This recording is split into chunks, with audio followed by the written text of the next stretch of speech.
ইসলামী বিপ্লবের পর থেকে ইরানের সঙ্গে যুক্তরাষ্ট্রের কূটনৈতিক সম্পর্ক কখনোই স্বাভাবিক হয়নি।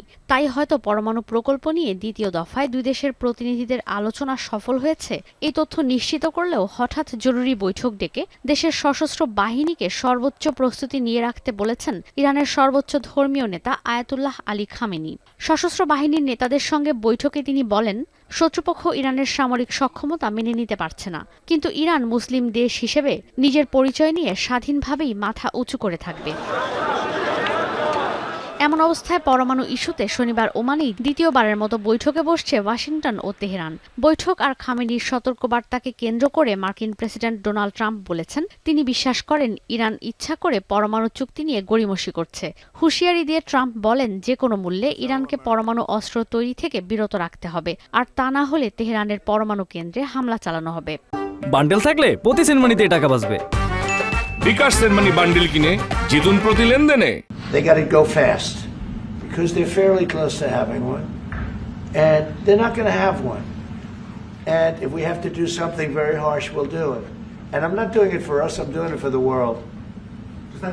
And these are radicalized people, and they cannot have a nuclear weapon. এদিকে প্রথম দফায় আলোচনা ফলপ্রসূ হলেও দ্বিতীয় দফার আলোচনার আগেই ইরানের পররাষ্ট্রমন্ত্রী আব্বাস আরাকচি কেন রাশিয়া সফরে যাচ্ছেন সে বিষয়টি স্পষ্ট নয়। ইরানের পররাষ্ট্র মন্ত্রণালয় বলছে, পরমাণু ইস্যুতে পশ্চিমাদের সঙ্গে আলোচনা নিয়ে বরাবরই ইতিবাচক ছিল মস্কো। تفاهم شده در مورد جزئیات سفر، دستور کارها، دیدارها، نکاتی است که نمایندگی ما در وین در تعامل با دفتر مدیر کل। এদিকে ব্রিটিশ সংবাদ মাধ্যম দ্য গার্ডিয়ানের এক প্রতিবেদনে বলা হয়, ইরানের মজুদ সমৃদ্ধ ইউরেনিয়াম তৃতীয় কোনো দেশে সরিয়ে নেওয়ার প্রস্তাব দিয়েছে যুক্তরাষ্ট্র। হতে পারে সেই দেশ রাশিয়া, যদিও এই প্রস্তাবকে কোনোভাবেই গ্রহণ করবে না তেহরান। এদিকে ইরানের সাধারণ মানুষ বলছে, যুক্তরাষ্ট্রের বিষয়ে বরাবরই সংশয় রয়েছে তাদের। অনেকেই এই আলোচনার বিষয়ে ইতিবাচক থাকলেও কেউ কেউ বলছেন, বৈঠকে ইতিবাচক কোনো ফলাফল আসবে না।